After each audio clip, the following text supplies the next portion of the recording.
Alright, y'all. On today's episode of, it's not even an episode really. So, here's an update on my train station so far.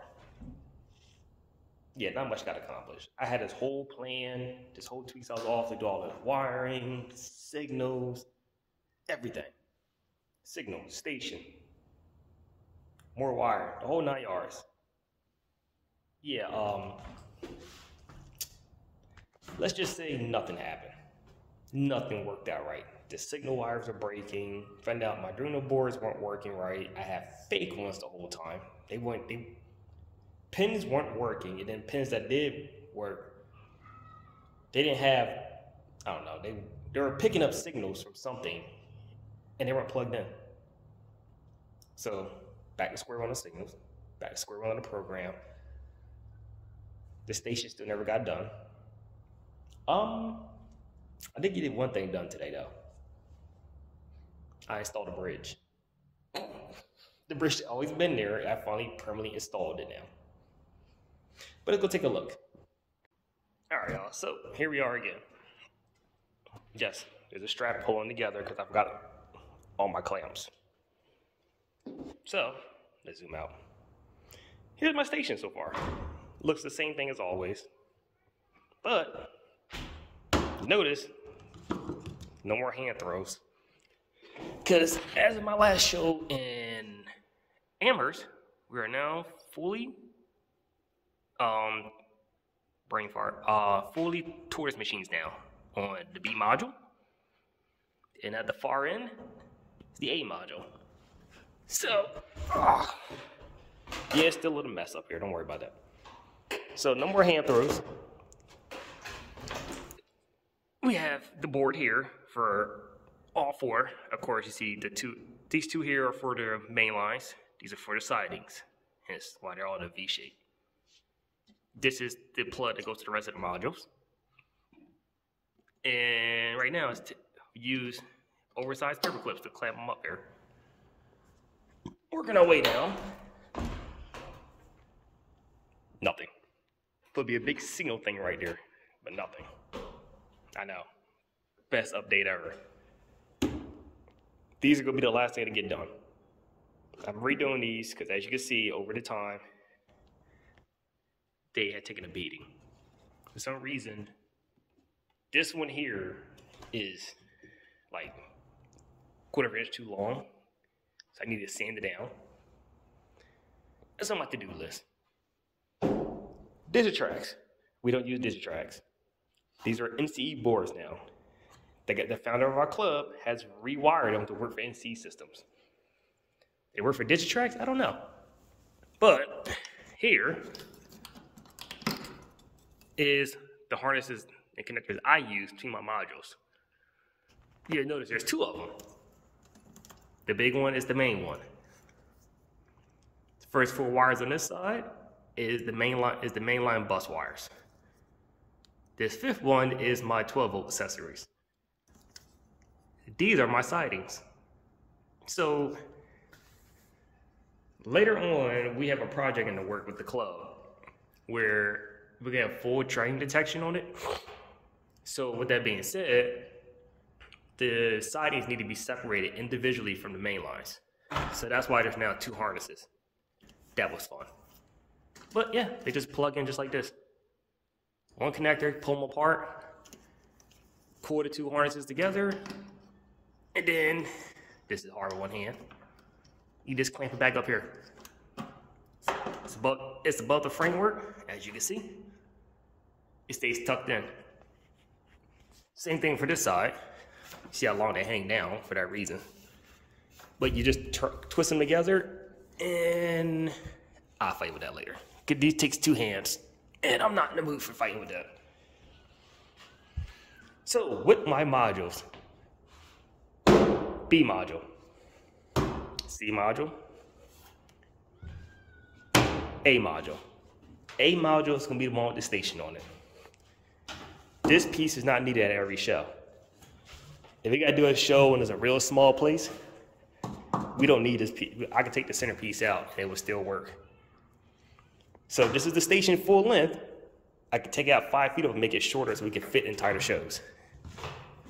But there's nothing done to this at all. It's just tracks and platforms, which these are all handmade. God, what is it? 1/2 inch piece of wood underneath, 1/4 inch piece on top. And as you can see, it gives that perfect T shape. Like, let's go on this side.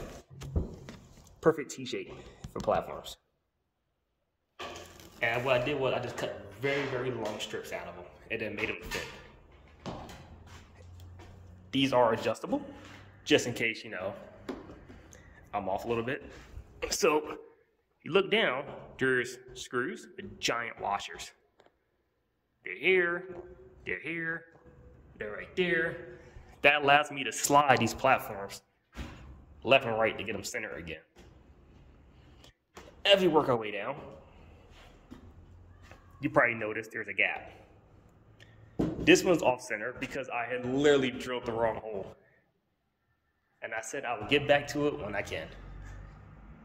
It's a 1/2 inch off, I don't care. Back skyboards are not my problem right now. Now let's get to the A side. Now in the A module, which, oh, by the way, here's the signals I made. Dual heads, single heads. Let's show you how this is supposed to go. So it's going to sit something like, let's go on this side. It's going to sit something like this, roughly. Top heads for the main line, red, yellow, and green. The lower head, as you can see, if you can, come on, focus, focus, focus. It's not trying to focus. There we go. The lower head, you see there's only two set of signals, not 3. It's yellow and red at the bottom. So, for example, right now, this is set to go straight down the main line. Top head works only. So it'd be, until you cross the beam, which will be right here. There's gonna be a beam here. When you cross the beam, or until you cross the beam, it's gonna be green. It's gonna be green over red. You break the beam, it's gonna be red over red. 10 seconds later, it goes yellow. 10 seconds later, it goes green. So it gives you 20 seconds between trains. If this switch goes to diverting, this one goes red, this one goes flashing yellow. So if it's red, you're going straight. If it's flashing yellow, you're diverting to the sidings. That's it. Simple. You can't mess it up. Top head means if the top head is working, you're going straight. If the bottom head is working, if the bottom head is lit up, anything besides red, you're not going straight. Keep everything simple out here for everybody. But, let's go down here. As you can see, the wire harnesses again. Oh, here's something I can show y'all. So, here's how I secure my wire harnesses. They're eye bolts. They're just big enough inside to fit the wires through. They are number 212 from Everbolt. Let me zoom in for y'all. Those are the ones I use. And they just fit my 14-2 gauge wires. And they hold it tight enough to where, you know, you can see they're not coming loose. If I need to feed a wire through, you pull it hard enough, it'll slide right in and out. And you can see that's how they're all secure. These are my splitters. So what I did was, these are only for the main lines. There's 12 volt one here. There's no power on this module yet for 12 volts, so I'm not worried about it. But pretty much, these go right between your bus lines, and it adds additional place to plug something else in at. So, like beginning of this week, I had a problem on this side. I forgot one of these plugs. Forgot this was still plugged in. I went to go pull this module off of that one, and these wires pulled out. Now the good thing about these is I just undo the boards, put the wires back in. So they keep you from breaking your wires. Anyway, last update, because the video gets stupid long. Street level. As you can see, I'm missing a car here, looks like. Well, not anymore. Now I'm not missing a car. As you can see, here's my street level. Station will be going right here. That's in the works. When the station is done, and this is all ballast and scenery, I'm gonna put the river line on this side. But the signal that I have down there, that I was just doing demonstrations with, actually belongs right here. I didn't think this out very well. I gotta somehow make that fit. Like, let's do this. It has to fit right there. Like, it's literally gonna be on the edge. And I don't like that.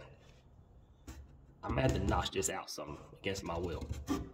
So I make that signal fit. But, last but not least,